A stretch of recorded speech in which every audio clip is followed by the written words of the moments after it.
Hello student, welcome on science school. Hello students. Hello student, welcome on CCS science school. अब अपन last class के अंदर Coulomb's law के superposition theorem और vector form पढ़ चुके हैं। तो अब अपन उनसे रिलेटेड कुछ न्यूमेरिकल करने की कोशिश करेंगे।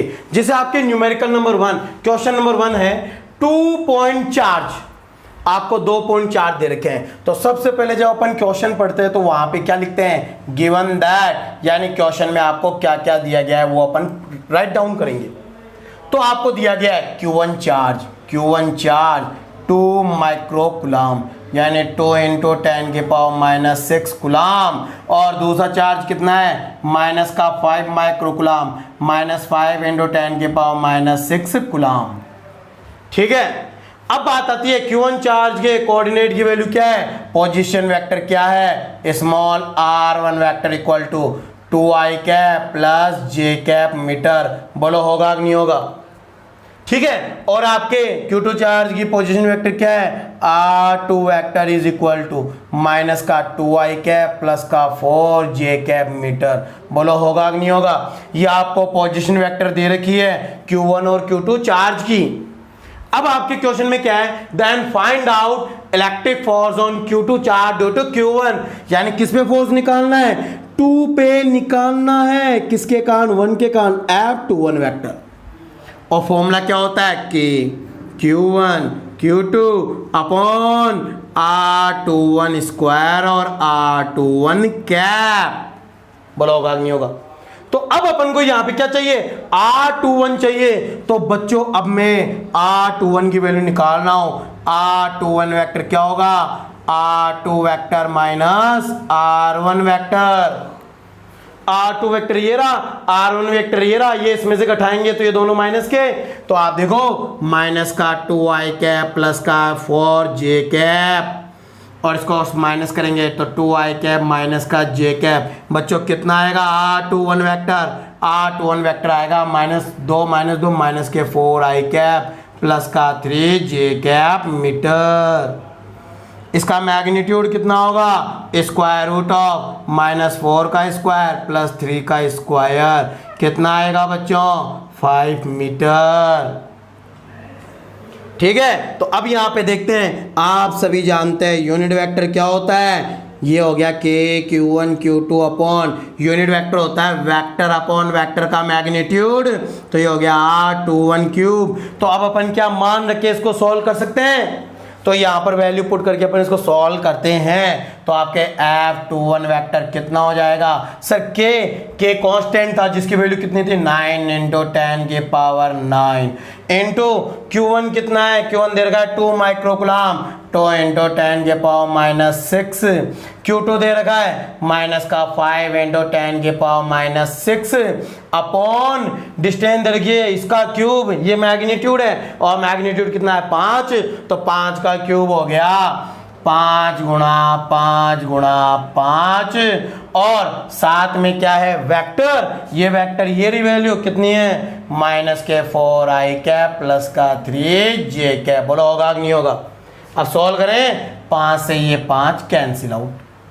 अब आपको बताया 5 को 5 से मल्टीप्लाई, 5 को 5 से मल्टीप्लाई करेंगे तो 25 आएगा।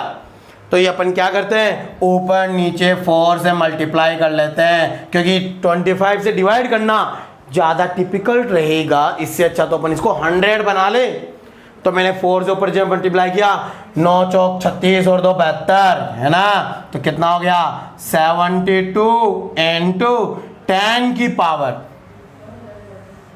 25, 4 से मल्टीप्लाई 10 की पावर 2, 100 बन जाएगा।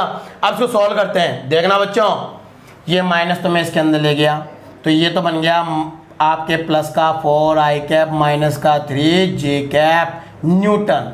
अब देखते हैं पावर, प्लस की 2 ऊपर जाएगी तो माइनस की 2, -2 और -6 माइनस के 8, और ये सॉरी माइनस के 6 -12, 2 और जाएंगे माइनस के 14 इसमें से गए 9 में से कितना बचेगा, 10 का -5। बोलो आएगा कि नहीं आएगा। अरे आएगा ना। तो अब अपन क्या करते हैं, यहाँ पे डिवाइड करते हैं, किससे, यानी एक पॉइंट के बाद में डिजिट आनी चाहिए यानी पॉइंट आना चाहिए, तो ऊपर नीचे 10 से मल्टीप्लाई कर लेते हैं। 10 से मल्टीप्लाई F21 वेक्टर कितना होगा 7.2 इंटू 10 के power -4 4i cap -3j cap Newton. ये तो वेक्टर में आया, मैग्नीट्यूड निकाले तो अगर आप मैग्नीट्यूड निकालोगे तो ये तो है ही 7.2 इंटू 10 के पावर -4 और इसका मैग्नीट्यूड कितना होगा square root of 4 square plus -3 square वो 5 आएगा। 5 से मल्टीप्लाई करते कितना आएगा 36 गुणा 10 के पावर -4 न्यूटन। 36 इंटू 10 के पावर -4 न्यूटन। बोलो आएगा कि नहीं आएगा। तो ये हो गया आपके F21 फोर्स। यदि आपको बोले F12 फोर्स क्या होगा तो बच्चों एक्शन रिएक्शन ये इसका माइनस का हो जाएगा, बस सेम फल। ठीक है, तो अब अपन देखते हैं क्वेश्चन नंबर 2। तो आप राइट डाउन कर लीजिए इसको। तो अब अपन क्या करते हैं क्वेश्चन नंबर 2 सॉल्व करते हैं। तो बच्चों देखिए अब अपन आपके क्वेश्चन नंबर 2 सॉल्व करने की कोशिश करेंगे। क्वेश्चन नंबर 2 में क्या बोल रहा है, क्वेश्चन नंबर 2 में बोल रहा है आपके 2 पॉइंट चार्जेस, 2 पॉइंट चार्ज है, एक तो प्लस का 9e और एक प्लस का e, सॉरी यहाँ पे प्लस का e आएगा। Are at distance 16 centimetre, are at distance 16 centimetre from each other, then small q third charge be plus for equilibrium. ठीक है, तो देखो क्या क्वेश्चन है, 2 चार्जेस हैं, एक तो है प्लस का 9e और दूसरा है प्लस का e। यहाँ पर कहाँ पे थर्ड चार्ज स्मॉल क्यू रखें, इनके बीच की डिस्टेंस है 16 सेंटीमीटर। कहाँ पे रखे कि इक्विलिब्रियम में हो। अभी इक्विलिब्रियम में कब होगा जब ये दोनों फोर्सेस प्लस के हैं तो ये इधर रिपेल करेंगे, ये F1 फोर्स और इन दोनों के बीच रिपल्शन फोर्स इधर आएगा। ये जब दोनों फोर्स इक्वल होंगे तो नेट फोर्स 0। तो आपके इस कंडीशन में अपन क्या करेंगे डिस्टेंस निकाल पाएंगे। तो देखना माना आपके ये डिस्टेंस x है प्लस 9e से x, तो ये कितनी होगी 16 माइनस x। बोलो होगी कि नहीं होगी, होगी ना। तो अब अपन बोलेंगे F1 फॉर इक्विलिब्रियम। सर आपने तो कहा इक्विलिब्रियम होना चाहिए। ठीक है, इक्विलिब्रियम के लिए F1 is equal to F2। तो आपके F1 कितना होगा K, इसके कारण है तो 9e, ये चार्ज Q यानी K Q1 Q2 upon R square, distance कितनी है x square is equal to K Q1 E Q2 small q upon distance कितनी है 16 माइनस x का होल स्क्वायर। ये कट गया इससे 9 बार। क्या करो स्क्वायर रूट ले लो, स्क्वायर रूट लेने पर है ना बच्चों, थोड़ा सा मेंटेन कर लेना, लेने पर है ना। तो अपन जैसे स्क्वायर रूट वर्ग मोलेंगे तो 9 का हो गया 3 upon x is equal to 1 upon 16 minus x. अब आप बोलोगे सब प्लस माइनस भी तो आ सकता है बच्चों। माइनस जब आप काम में लोगे ना तो आपके वो पॉइंट मिड में नहीं होगा, वो बाहर होगा, वो बाहर इक्विलिब्रियम पॉइंट पॉसिबल नहीं है। जब दोनों चार्जेस लाइक चार्जेस हो तो वो इक्विलिब्रियम पॉइंट, कौन सा point, equilibrium point between them, उनके बीच में होगा। और जब यही चार्जेस क्या होंगे रे, अनलाइक होंगे, तो आपके इक्विलिब्रियम क्या होगा, अवे होगा, अवे यानी उन दोनों से दूर। दूर का मतलब इन दोनों के बाहर मिलेगा, या तो प्लस ई की तरफ या 9e की तरफ। तो कॉन्सेप्ट ध्यान रखना बच्चों, इसलिए मैं प्लस ले रहा हूं। इधर मल्टीप्लाई किया कितना हो गया 48 48 minus 3x is equal to x, x equal to कितना हुआ 48 upon 4 is equal to 12 centimetre. की से फ्रॉम 9e से, 9e से डिस्टेंस है। देन बताओ प्लस ई से कितने, अरे टोटली 16 है, 16 में से 12 गए तो प्लस के 4 सेंटीमीटर डिस्टेंस, किससे प्लस 9e से। तो इस प्रकार अपन क्या कर सकते हैं, कूलॉम्स लॉ के न्यूमेरिकल सॉल्व कर सकते हैं। ठीक है,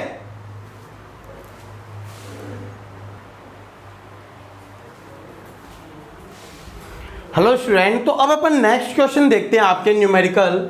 2 equal and like charges plus capital Q are at small distance, sorry are at some distance, यानी किसी डिस्टेंस पे आर पे। What is the value and nature of third small q charge which is placed at mid point between them for system in equilibrium. तो बच्चों सबसे important word है यहाँ पे सिस्टम इज इन इक्विलिब्रियम। अभी जो अपन ने लास्ट में क्वेश्चन किया था उसके अंदर वो थर्ड चार्ज इक्विलिब्रियम में था, परंतु यहां पर कंडीशन किसकी है? System is in equilibrium. ठीक है, तो इस टॉपिक में क्या बोल रहा है कि आपके 3 चार्जेस हैं, 2 तो है प्लस कैपिटल क्यू और प्लस कैपिटल क्यू, लाइक और इक्वल, और एक थर्ड चार्ज है जो इनके बीच में मिड में बीच में, यानी ये डिस्टेंस r/2 और ये डिस्टेंस भी r/2, और टोटल कितनी है? r, small r। तो अब आपको बताना है कि आपके ये जो 3 पॉइंट है A, B, C, इसको O मान लेते बीच वाले को, है ना? तो इस स्मॉल क्यू चार्ज की वैल्यू क्या हो कि सिस्टम किस में हो जाए? इक्विलिब्रियम में। What is the mean by system is in equilibrium? तो सर एक चीज बताओ, सिस्टम इक्विलिब्रियम का मतलब क्या होता है? यदि किसी थर्ड चार्ज की इक्विलिब्रियम की बात हो तो उस थर्ड चार्ज पे फोर्स 0 होना चाहिए, परंतु सिस्टम इज इन इक्विलिब्रियम का मतलब क्या? तो सिस्टम इज इन इक्विलिब्रियम का मतलब होता है बच्चों कि ये सिस्टम कितने चार्जेस से मिलकर बना है? 3 चार्ज से। तो तीनों पे लगने वाला resultant force is equal to 0। समझे? तो जब आप मिड वाला पॉइंट लोगे तो मिड वाले फोर्स तो एक दूसरे को कैंसिल आउट कर देंगे, तो आपके स्मॉल क्यू की वैल्यू नहीं निकलेगी। तो अपन क्या करें? एक कॉर्नर वाला चार्ज लेंगे, कोने वाला, ये वाला कोने वाला, तो इस पे एक के कारण फोर्स लग रहा है F1 और इस स्मॉल क्यू चार्ज कारण फोर्स लग रहा है F2। तो बी पे net force F1 plus F2 is equal to 0। अब F1 कितना है? वैल्यू निकालें के Q1 Q2 यानी Q स्क्वायर अपॉन डिस्टेंस कितनी? R square plus K Q1 Q2, Q और small q upon distance square यानी R/2 का whole square is equal to 0। इसको इधर ले जाएं, ये माइनस का, तो K capital Q small q upon R square by 4 ऊपर आ गया, R square is equal to minus का K Q square upon R square, ये कट गया, KQ से KQ गया, तो बच्चों स्मॉल q क्या हो गया? माइनस का कैपिटल Q बाई 4। तो नेचर तो क्या होनी चाहिए? अपोजिट, और वैल्यू कितनी होगी? माइनस का Q बाई 4। अगर यहां पर माइनस का Q बाई 4 चार्ज रख दिया जाए तो ये सिस्टम किस में हो जाएगा रे? इक्विलिब्रियम में हो जाएगा, इक्विलिब्रियम। ठीक है, तो ये तो हो गई बात अपनी इसकी। अब अपन देखते हैं आपके नेक्स्ट क्वेश्चन, जो बड़ा ही शानदार क्वेश्चन है बच्चों। इस क्वेश्चन में आपके जीपी काम में आएगी। GP, what is the mean by GP?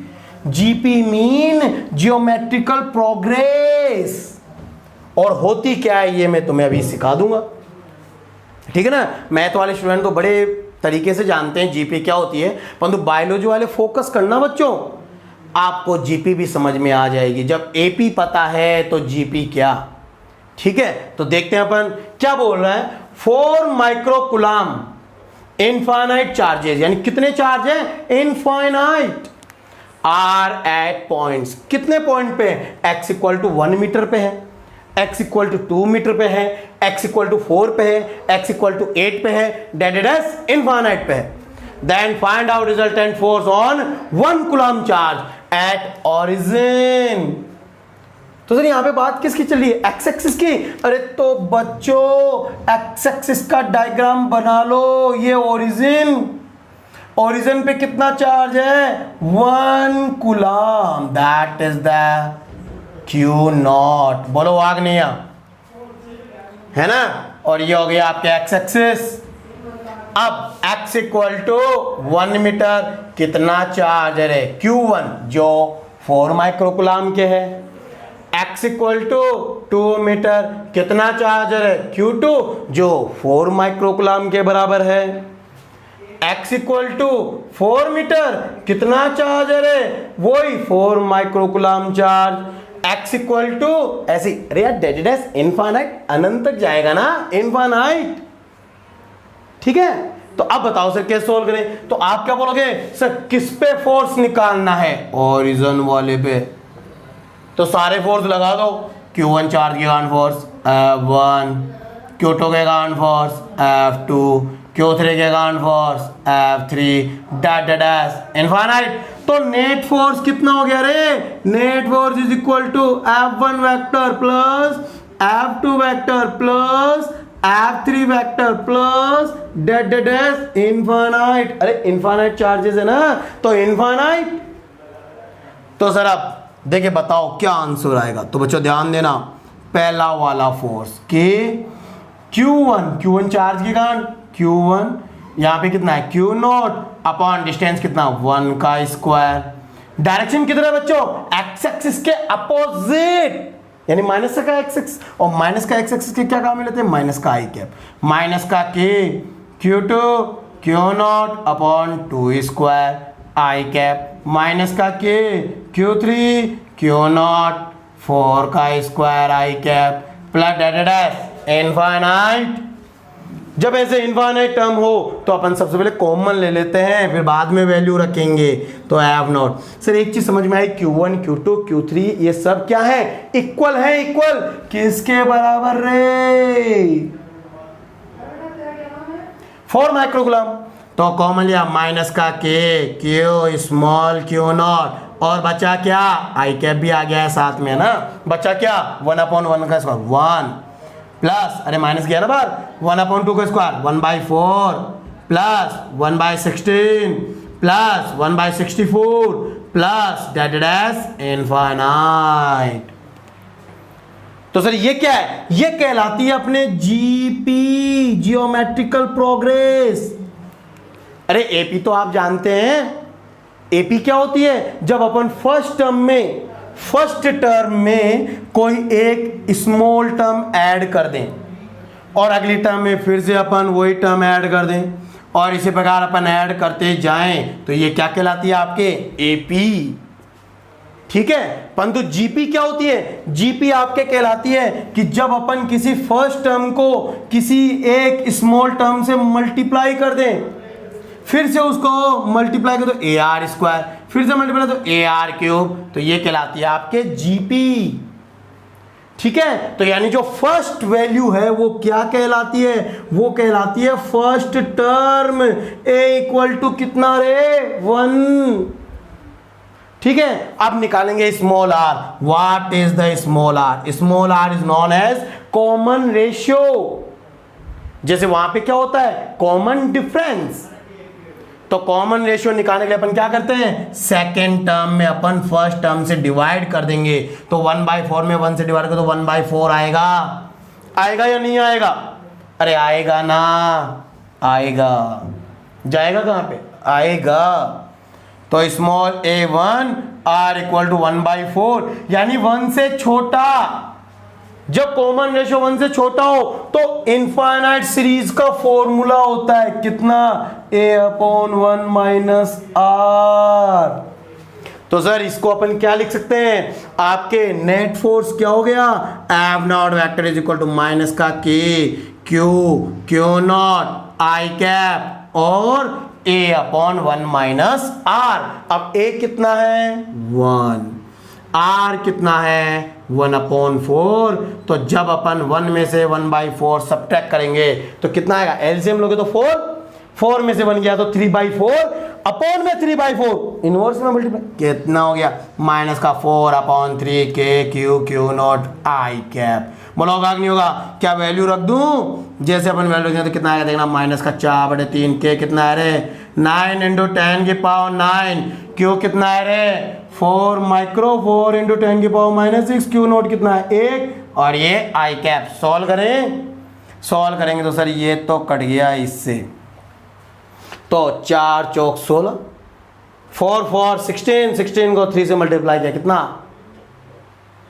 48 minus का 48 इंटू 10 की पावर। अब देखेंगे 10 की पावर 9 में से 3 गए तो यानी 9 में से 6 गए तो 3 और ये आई कैप। अब मैंने कहा था एक डिजिट के बाद में क्या नहीं चाहिए यानी कि दशमलव डेसिमल पॉइंट, तो आपके एफ नॉट वेक्टर कितना हो गया माइनस का 4.8 इंटू 10 की पावर 4 आई कैप न्यूटन। तो आपके ओरिजिन के ऊपर जो 1 कूलम चार्ज है उस पे लगने वाला आपके पास क्या आ जाएगा इलेक्ट्रिक फोर्स आ जाएगा, जिसकी वैल्यू कितनी है माइनस का 4.8 इंटू 10 की पावर 4 आई कैप न्यूटन। तो देखा बच्चों, अपन जब फिजिक्स के न्यूमेरिकल सोल्व करते हैं तो फिजिक्स के न्यूमेरिकल के अंदर कुछ ऐसी मैथ की टर्म्स होती है जो अपने काम में आती है, जिससे इस क्वेश्चन में क्या काम में आया जीपी। तो बच्चों जो मैंने आपको शुरू के अंदर बेसिक की क्लासें डाली थी, बेसिक मैथ की जो क्लासें दी थी वो इसीलिए थी कि बायोलॉजी के बच्चे भी कुछ मैथ के टर्म को सीख सकें और मैथ वाले बच्चे भी अपनी मैथ के टर्म को और स्ट्रॉन्ग कर सके, जिससे वो इजीली न्यूमेरिकल को सॉल्व कर पाए।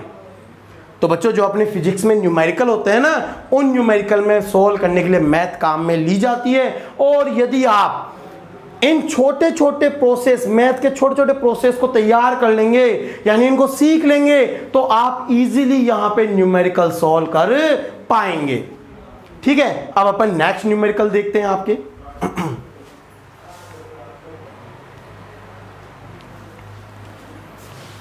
हेलो स्टूडेंट, तो अब अपन बुक के कुछ और न्यूमेरिकल देखते हैं आपके। जैसे नेक्स्ट न्यूमेरिकल है बच्चों, जो अब न्यूमेरिकल मैं तुम्हें बताने जा रहा हूं इस न्यूमेरिकल के ऊपर आप फोकस करना, क्योंकि इस न्यूमेरिकल से आपके बुक के 2 और न्यूमेरिकल सोल्व हो जाएंगे, वो इसी पैटर्न के ऊपर अपने सोल्व हैं। तो आपके क्या बोल रखा है 2 small balls of mass small m, यानी 2 बॉल हैं जिनके मास कितने स्मॉल एम और चार्ज क्या है small q, are hanged with small l length silk thread. एक स्मॉल एल लेंथ की जो सिल्क थ्रेड है उसे क्या किए गए हैं हैंग, लटकाए गए हैं। ठीक है, इफ डिस्टेंस बिटवीन देम, यदि उनके बीच की डिस्टेंस x है and angle 2 theta equal to 10 degree, then find out x distance. बताओ x डिस्टेंस कितनी होगी। तो एक क्वेश्चन में तो x पूछ रहा है, दूसरे क्वेश्चन यदि तुम देखोगे जैसे तुम्हारे एग्जांपल में उसमें चार्ज पूछ रहा है, और आपके जो थर्ड है उसके अंदर एक एप्सिलॉन आर मीडियम का डाइलेक्ट्रिक कांस्टेंट पूछ रहा है। तो इस क्वेश्चन को अपन इजीली क्या कर सकते हैं सोल्व कर सकते हैं। कैसे, ध्यान देना। अब इक्विलिब्रियम की कंडीशन है सर, इक्विलिब्रियम का मतलब क्या होता है कि किसी पार्टिकल पे लगने वाले नेट फोर्स 0, यानी सारे फोर्स लगा दो, उन सभी फोर्सेस का टोटल सम कितना 0। तो आपने देखा कि यहां पर यदि m मास का कोई पार्टिकल है तो उसके ऊपर नीचे की तरफ क्या लगता है वेट फोर्स कितना mg। ठीक है, और यदि दोनों चार्ज पार्टिकल के ऊपर चार्जेस हैं तो इनके बीच में क्या लगेगा इलेक्ट्रोस्टैटिक रिपल्शन फोर्स, और रिपल्शन फोर्स क्या होता है अवे, यानी इधर लगेगा आपके रिपल्शन फोर्स एफ ई के small Q square upon x square, और सिल्क थ्रेड में क्या लगेगा टी टेंशन। तो अब अपन क्या करेंगे इक्विलिब्रियम की कंडीशन लेके सॉल्व करेंगे। ये एंगल थीटा है तो ये एंगल भी थीटा इक्वल टू 5 डिग्री आ जाएगा। तो थीटा कंपोनेंट करेंगे, जिधर एंगल होता है तो कौन सा कंपोनेंट कॉस, तो टी कॉस थीटा, और इधर क्या आएगा टी साइन थीटा। बोलो होगा नहीं होगा। तो अपन बोलेंगे क्या इन इक्विलिब्रियम, और जब आपके इक्विलिब्रियम की कंडीशन आएगी तो बच्चों टी साइन थीटा किसके इक्वल होगा k q square upon x square. बोलो होगा नहीं होगा नंबर 1, और टी कॉस थीटा किसके इक्वल होगा T cos theta is equal to m g, that is equation number 2। ठीक है, अब अपन क्या करेंगे बाई 1/2, 1 में 2 से डिवाइड कर देंगे। सर क्यों, क्योंकि अपन को टी टेंशन नहीं निकालना है, तो टी टेंशन है तो कहीं कट करेंगे इनको, तो T sine theta upon T cos theta बराबर कितना हो गया k q square upon x square m g. T से टी गया, sine theta upon cos theta क्या बन गया tan थीटा। अब वही बात, थीटा कितना है 5 डिग्री, यानी if theta is small negligible, then you can say sin theta near equal to theta near equal to tan theta. ठीक है, तो tan थीटा किसके इक्वल हो जाएगा? नियर इक्वल टू थीटा और near equal to sine theta. अब sine theta की value निकालते हैं. आप यहां से जब इधर परपेंडिकुलर ड्रॉ करोगे तो बच्चे डिस्टेंस कितनी हो जाएगी? x/2. ठीक है, और हाइपोटेनियस एल, तो साइन थीटा किसके बराबर होगा? साइन थीटा होगा परपेंडिकुलर थीटा, ये रहा परपेंडिकुलर कितना? x/2. और हाइपोटेनियस कितनी है? एल x/2l बराबर k q² upon x² mg. x को इधर लेंगे तो x³ इज इक्वल टू कितना बनेगा? 2kl² upon mg. x चाहिए तो इसका क्या ले लेंगे अपन? Cube root. तो ये हो गई अपने किसकी वैल्यू? x डिस्टेंस की वैल्यू. अगर आपको q चार्ज निकालना तो यहां से q चार्ज निकालो, वैल्यू दे रखी तो वैल्यू पुट करके इसको सोल्व कर लीजिए, आपके पास वो बुक का एग्जाम्पल सोल्व हो जाएगा. ठीक है, तो ये तो था आपने बड़ा शानदार क्वेश्चन. अब अपन इससे भी शानदार क्वेश्चन करने की कोशिश करते हैं जो बेसिकली सिंपल कॉन्सेप्ट पे बेस है आपके. ठीक है, क्या देखो नेक्स्ट क्वेश्चन पढ़ते हैं आपके. नेक्स्ट क्वेश्चन में क्या बोल रहा है आपके कि two similar equally charge sphere, दो सिमिलर इक्वली चार्ज स्फीयर है, जैसे मान लो एक तो कैपिटल बी बोल रहा है और एक कैपिटल सी बोल रहा है, जिन पे चार्ज क्या है? सिमिलर, प्लस का कैपिटल क्यू और प्लस का capital Q, equal are at some distance. इनके बीच की डिस्टेंस कितनी है? Small r. अगर इनके बीच की डिस्टेंस स्मॉल आर है तो बच्चों इस कंडीशन में फोर्स कितना होगा रे? के q² upon r². Equation number 1 बोलो होगा कि नहीं होगा? होगा ना. तो अब क्या बोल रहा है? A third identical uncharged sphere capital A, एक तीसरा आइडेंटिकल यानी इनका जैसा अनचार्ज यानी इस पे चार्ज कितना है? 0. अनचार्ज यानी इस पे चार्ज कितना है? 0. ठीक है, तो क्या बोल रहे हैं आगे? इज टच टू बी यानी इस पे चार्ज 0 है. सबसे पहले किससे टच कराया? बी से. मैंने आपको कंडक्शन पढ़ाया था, तब क्या कहा था कि जब किन्हीं दो को टच कराते हैं इक्वल साइज के तो सबसे पहले उनका टोटल सम कर लेते हैं, चार्ज 0 और इस पे क्यू. टोटल करेंगे कितना आएगा रे? कैपिटल क्यू, और आधा आधा बांट देते हैं, यानी बी पे नया चार्ज कितना हो गया? q/2, और ए पे नया चार्ज कितना आ गया? q/2. अब क्या बोल रहा है? एन टू सी. अब इसको सी के टच करते हैं तो नंबर 2 प्रोसेस सी के टच करेंगे. टोटल चार्ज कितना रे? अरे सी पे कितना चार्ज है? क्यू. ए पे कितना है? q/2. नया चार्ज है क्या? q/2. तो q/2 जोड़ेंगे कितना होगा? 3q/2. आधा आधा बांट दो. 3q/4 3q/4 3q/4 3q/4. बोलोगा कि नहीं होगा? तो बी और सी के ऊपर नया चार्ज आ गया q/2 3q/4. तो बताओ न्यू फोर्स क्या होगा? तो नया फोर्स के. बी पे फोर्स कितना है? q/2. सी पे फोर्स कितना है? 3q/4 upon r². 3 अपॉन में 1/4 1/2 यानी 8, और ये बन गया kq² अपॉन a². तो इसको अपन क्या, सॉरी r², इसको अपन क्या बोल सकते हैं? f. तो यानी नया फोर्स होगा वो क्या होगा? पुराने वाले फोर्स का 3/8 मल्टीपल हो जाएगा. तो इस प्रकार बच्चों आपके जो बुक के अंदर कूलॉम्स लॉ के न्यूमेरिकल हैं उनको आप इजीली सॉल्व कर सकते हैं. तो इनको आप सॉल्व करना, अगर कोई क्वेरी हो तो आप डाउट में डाल सकते हैं. ठीक है.